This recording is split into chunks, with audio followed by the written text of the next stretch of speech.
I'm at Eagle Rock Loop and I'm starting at the Winding Stair Trailhead. The purpose of this video is to lay out as much information as I can think about Eagle Rock Loop and answer some of the most commonly asked questions. To get to this trailhead, you're gonna GPS Albert Pike Recreation Area. And as you're coming down the road, you're gonna get to this sign that says bump. When you see that sign, turn left. You're gonna cross the small bridge. It's like a one-lane bridge, only one car at a time can get across it. You're going to pass the restrooms and the parking area there, and you're going to continue to go straight. You're going to get to where the road forks, and you're going to stay to the right and continue to go up. The asphalt right there is pretty gnarly, so take it nice and slow, save your suspension, and you continue down this road. It's really narrow road, but it's really well graded, but if you have two cars passing each other, you're going to have each person get into the shoulder in order to get by, but it is easy to pass. The reason I picked this trailhead is because it's one of the most confusing about where to pick up the trail. So anyway, if you were to continue down this road, it will take you to the West Blaylock Trailhead. There's restrooms, a pretty decent sized parking area. Okay.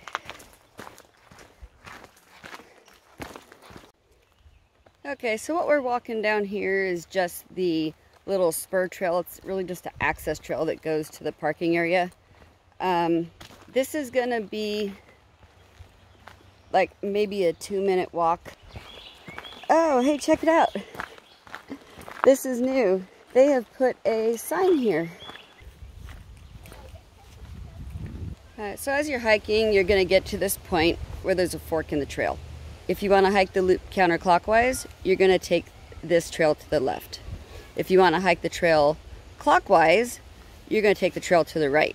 So we're going to go to the right and then show you where to go next. This is a great place to stage if you come in the night before. There's some nice areas to camp. There's some fire rings. So that way you can get all staged up, wake up in the morning, and just start hiking. You're going to look for the blaze across the way. Now, right where we saw the fork, there was also a blaze across the creek. You can cross there. It's just a little bit more overgrown trying to get to this area. This is the actual proper place to cross. A lot of times you'll see people have tied these ribbons on, but once in a while the people who do the trail maintenance, they come through and they remove it all because you'll find people tie ribbons to the wrong places. You can see some people putting their shoes back on, but you can see the blaze right over there on the trail. We'll take you on a little bit further. There's a couple places up ahead where you can get turned around, and we'll show you where those are. Alright, here's another part of confusion that I've seen on this trail. If you see, there's yellow blazes and there's blue blazes. So basically, the yellow blazes is part of the Viles Branch Trail, which is an equestrian trail.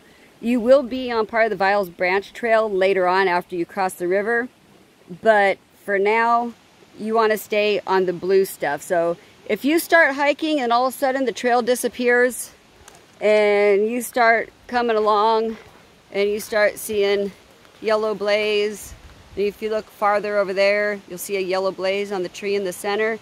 You're going the wrong way. So turn around, find these blue blazes, and you're going to track your way back. And at this point, what you're looking for is white blazes. If you do get to this point, if you hike through this campsite, you will start to see the white blazes. And as I mentioned earlier, you will see places people have tied streamers on trees.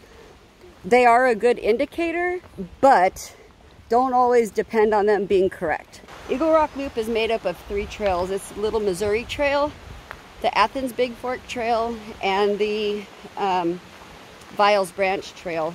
There's several trailheads you can use. There's the Winding Stair Trailhead, which we are starting out on this hike. There's the Little Missouri Falls, West Blaylock, and the Upper Athens Big Fork. So a lot of people pick these different trailheads based on crowds strategies. So like on a holiday weekend, you're probably not going to want to pick the trailheads like the Winding Stair or the West Blaylock, because they're going to be really crowded and they're not very big parking areas. Another strategy is people will pick the West Blaylock trailhead because it's halfway through the Athens Big Fork Trail, which is where you have all the ridges you have to cross. So people will start there, so they only have to do half of that trail the first day when their packs are heavy, and then the other half the last day when their packs are much lighter.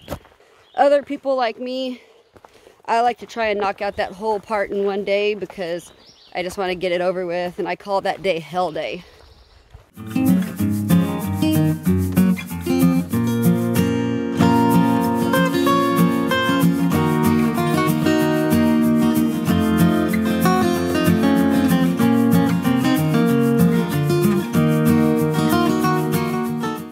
If you don't know much about reading blazes, if you see something like this on a tree where you have two blazes side by side, what that means is you need to look for something. It's going to be kind of hard to see the next spot, and the upper one tells you the direction you need to go. So this is a double blaze. The upper blaze is on the left, which means you need to go to your left. So here we go. Okay, so we are at the first wet crossing of the Little Missouri River, and it is just so picturesque. Okay, so to find the information about these river crossings, you'll Google USGS Little Missouri River Gauge Langley, and that will give you the website, and it's going to give you several graphs. One's going to show the precipitation, the other is going to show the river flow, and then the third one is going to show the river height. Now keep in mind the river height is coming from the gauge at Langley, which is a town nearby. So if it says 5 feet at the gauge in Langley, that does not mean it's 5 feet here. Now right now the river gauge says that we're at about 3.5 feet, and as you can see on Blaine's legs there, it's about shin deep. At Albert Pike Recreation Area, 20 campers lost their lives when the river came up very suddenly, and motorhomes were washed away, tents were washed away. So it was really sad, and that's the reason you can no longer camp at Albert Pike Recreation Area. It's for day use only. But also it was definitely a good reminder for everybody of how deadly this thing can get. When you look at that river gauge, we say at 4.5 feet, don't cross. And we also say at 300 cubic feet per second is another unsafe place. You don't want it to get above there. So keep in mind weather forecast and rain forecast before you plan your trip here, or have your big river crossings done before the rain comes in, because it is very important. Now we're at our second crossing of the Little Missouri, and this is where we come off of the Little Missouri Trail and we get onto the Viles Branch Trail. So usually this crossing is streamered pretty good where you want to pick up the trail. If you look over here, you can see that streamer hanging off that tree across the way. It's kind of dangling in the water.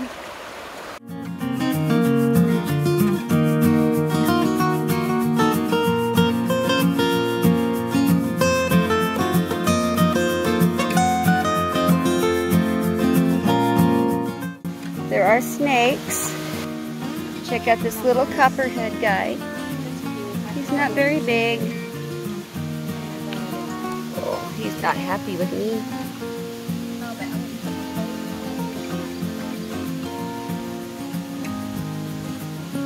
Goodbye, little guy.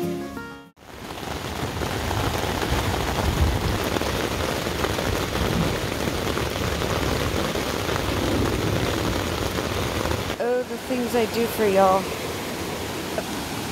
Dude, this thing is so high. And so the Viles Branch, which was just a trickle earlier, look at that. It's raging rapids. Looks like a tree fell too.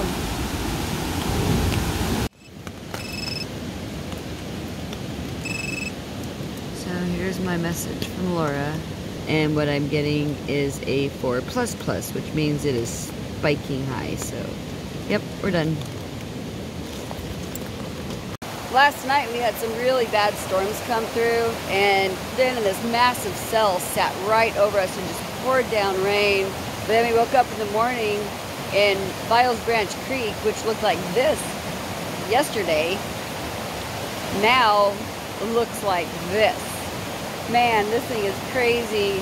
What I had been saying earlier about making sure you've got, that you keep in mind weather forecasts for in case something happens, it happened. And now the river's gonna be uncrossable. But we're bailing on this hike, guys, so I'm still gonna try and get you all the information you guys need to complete this hike, but we had 30% chance of rain, and then all of a sudden it turned around and poured down rain, and now we're canceling our hike. We're gonna hike up to the West Blaylock Trailhead, and then we're gonna go ahead road walk back to our cars because this hike is done. So, but we'll still show you some things as we get across these ridges. But up until now, this is how it can go. Alrighty, so we are now on our way to Eagle Rock Vista. And it's a little offshoot off the trail, so definitely do it. I mean, the view is incredible. And you know what? I'm not going to show it to you. You got to go see it for yourself. Ha! How about them beans?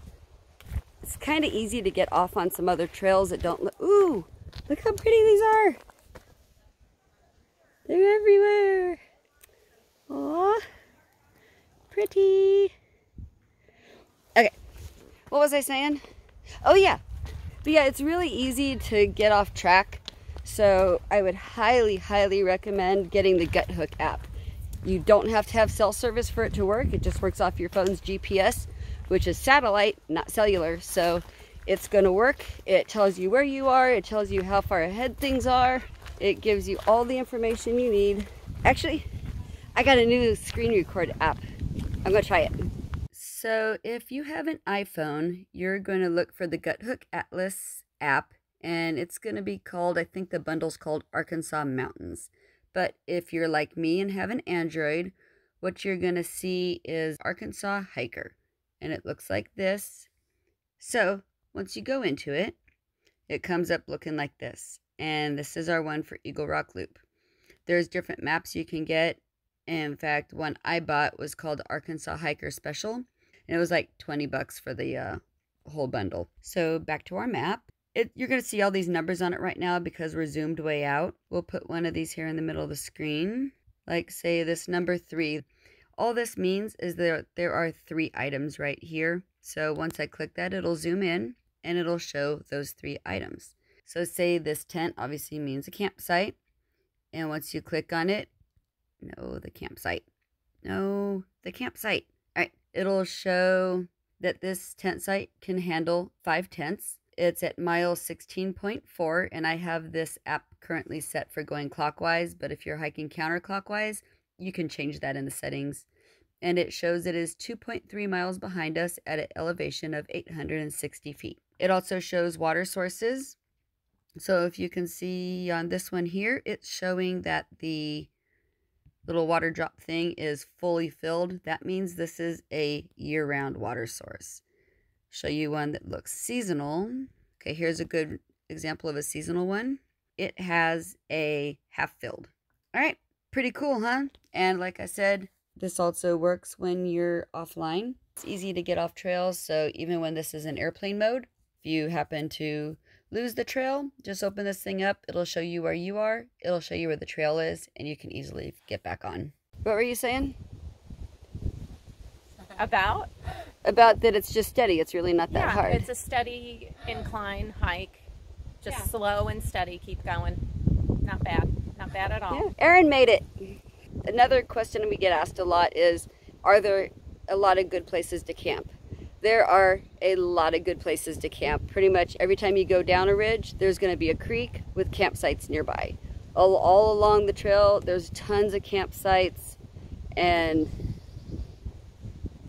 yoga here would be nice.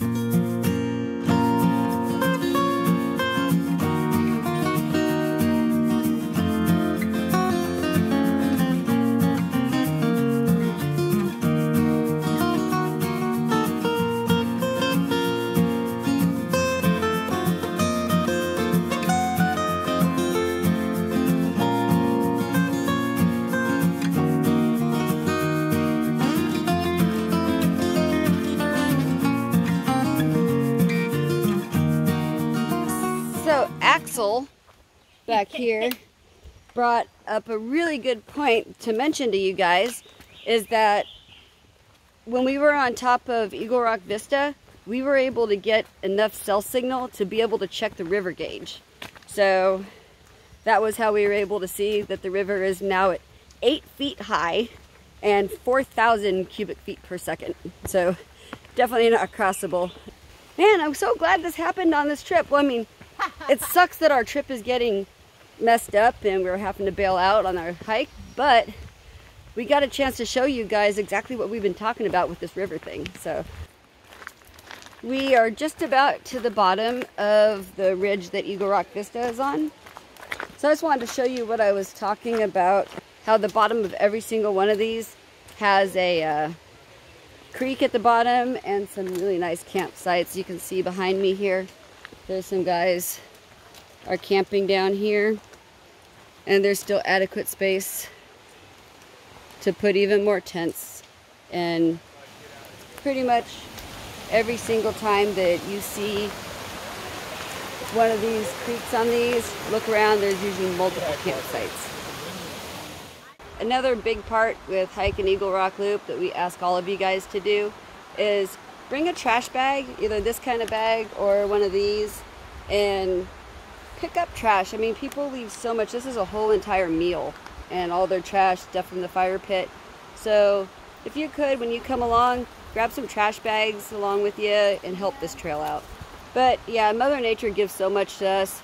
You know, take care of her too. It's just a small thing to do, but it really means a lot to the trail. There's a lot of people on this trail who are not backpackers. They hike along with car camping sleeping bags tied to regular backpacks, and they're not familiar with Leave No Trace. They've probably never heard of it, and they leave all kinds of trash around. So on your last like 2 miles or so, grab your trash bag out and start picking up trash. It really helps. Thank you guys.